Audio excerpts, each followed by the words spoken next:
Assalamualaikum warahmatullahi wabarakatuh. Kembali bersama Mahathir tentunya di channel YouTube kesayangan kita, tutorial desain grafis. Nah, kali ini kita akan sedikit membahas tentang bagaimana cara memotong objek ya di Inkscape.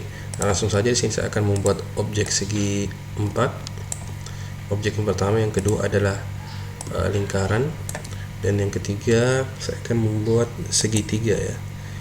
Di sini segitiga. Oke, kurang lebih seperti ini. Nah, ketika objek ini saya akan beri warna yang berbeda-beda untuk memudahkan kita. Dan ini warna apa ya, hijau.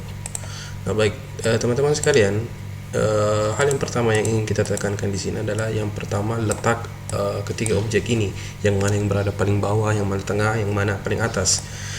Nah, ternyata yang segi 4 ini berada di bawah lingkaran, adapun yang segitiga dia berada paling atas.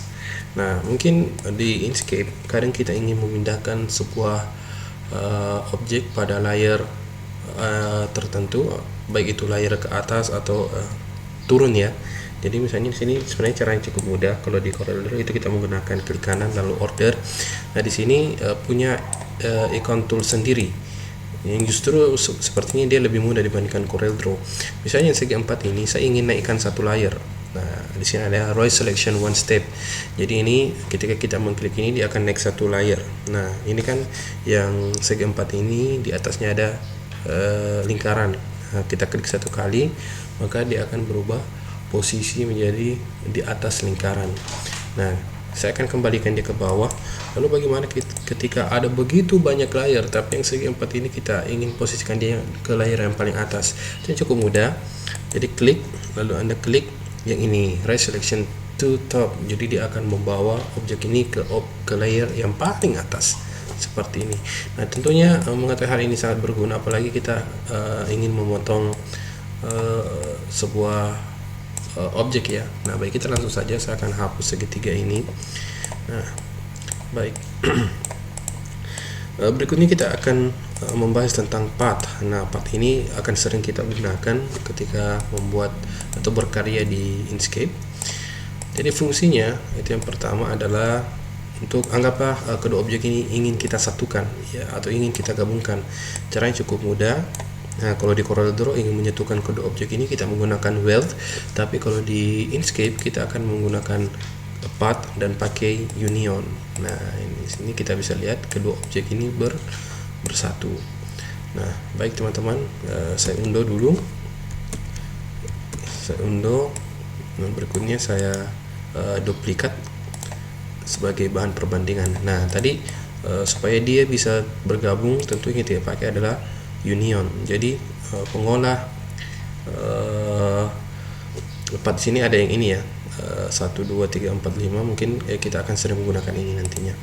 Jadi tadi ini adalah untuk menyatukan semua objek, kita akan memakai union. Adapun warnanya dia akan mengikut kepada layer yang paling belakang. Kita uji yang satu kali. Jadi tadi merah adalah yang paling belakang, jadi warna itu akan berubah sesuai dengan warna layer yang paling belakang. Baik, saya Ctrl Z. Berikutnya kita akan memotong ya, memotong sebuah objek. Tapi sebelumnya saya ingin meletakkan lingkaran ini ke layer paling atas.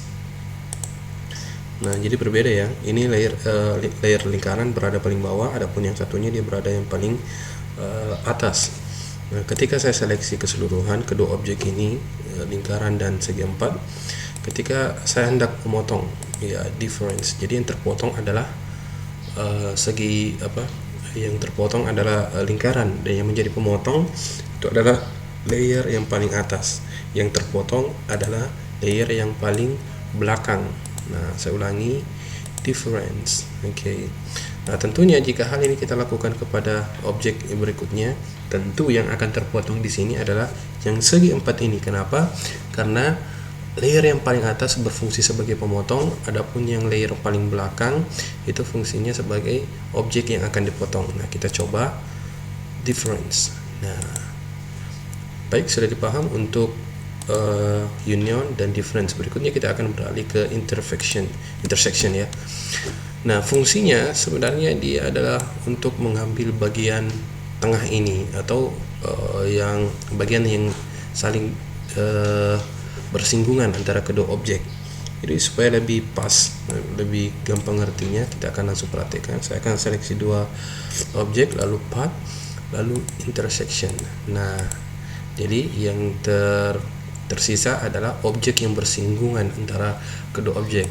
Kalau kita coba kepada objek yang satunya, itu sebenarnya tidak berpengaruh intersection. Yang tersisa adalah objek yang bersinggungan, cuman warna tetap akan mengikut kepada layer yang paling belakang.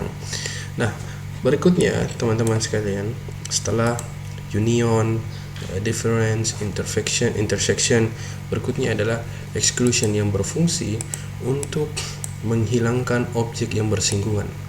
Nah, menghilangkan objek yang bersinggungan, akan tetapi kedua objek tersebut itu akan menyatu. Saya ulangi. Jadi fungsinya untuk yang exclusion ini adalah menghilangkan objek yang saling bersinggungan. Contoh yang ini, yang bersinggungan adalah bagian ini. Nah, ketika kita mengklik perintah exclusion, maka objek yang bersinggungan itu akan hilang. Jadi dia adalah lawan dari intersection. Akan tetapi semua objek ini, kedua objek ini dia akan menyatu ya. Dia akan menyatu dan warna akan kembali mengikut kepada layer yang paling belakang. Lalu bagaimana ketika kita ingin memisahkan kedua objek ini? Caranya cukup mudah, yaitu klik path lalu break apart. Nah, jadi kedua objek ini dia akan berpisah seperti ini. Ya kan? Nah, baik, saya Ctrl Z lagi untuk exclusion. Teman-teman insya Allah sudah mengerti. Berikutnya adalah division. Division ini fungsinya adalah untuk ini ya, memotong. Nah, tapi dia menyisakan menyisakan bagian yang saling bersinggungan. Dan sekali lagi, objek yang berada yang paling luar itu akan sebagian hilang, kecuali bagian yang bersinggungan dengan layer yang paling belakang. Contoh yang ini dan ini. Jadi layer ini adalah lingkaran, adalah layer yang paling luar. Ketika kita klik path division, maka bagian lingkaran ini, sebagian lingkaran ini akan hilang, kecuali bagian yang bersinggungan dengan objek yang berada pada layer paling belakang. Jadi kita langsung praktekkan. Jadi yang hilang adalah lingkarannya ya, berbeda dengan yang ini. Ini yang akan hilang adalah segi empat ini sebagian, kecuali bagian yang bersinggungan dengan lingkaran. Kenapa? Karena lingkaran berada pada layer yang paling belakang. Division, bisa dilihat perbedaannya. Jadi mengetahui posisi atau letak dari di layer manakah sebuah objek itu sangat penting, dan untuk memindahkannya juga sangat penting, cukup dengan menggunakan perintah yang ini. Nah, baik teman-teman sekalian, yang terakhir adalah cut path. Ya, jadi dia sebenarnya kurang lebih sama dengan yang sebelumnya, cuman dia warnanya itu akan berubah ya. Untuk mewarnai cukup kita kasih warna, cuman di sini yang akan berubah adalah yang ini. Ya, yang ini ya, bisa dilihat. Nah, ini sebenarnya juga sangat bermanfaat ketika kita hendak membuat logo. Jadi yang hilang itu sebenarnya tidak semua bagian yang bersinggungan, akan tetapi sebagian bagian ya yang akan hilang. Nah, kita coba ke satunya. Hal yang kurang lebih sama juga akan terjadi. Nah, cuman karena ini yang paling belakang adalah segi empat, maka yang bertahan adalah yang segi empat. Jadi bisa dilihat, jadi akan membentuk objek seperti ini. Garisnya akan hilang, lainnya akan hilang, akan tetapi sisinya tetap ada, cuman garisnya yang hilang. Nah, baik teman-teman, demikian pembahasan sederhana ini di tutorial Inkscape. Jadi nantikan tutorial berikutnya lah bagaimana cara membuat logo Telkomsel. Tentunya akan mempraktekkan bagaimana apa saja yang telah kita pelajari. Baik, assalamualaikum warahmatullahi wabarakatuh. Jangan lupa channel ini di subscribe ya, dan di share kepada teman lain. Sampai jumpa di tutorial berikutnya.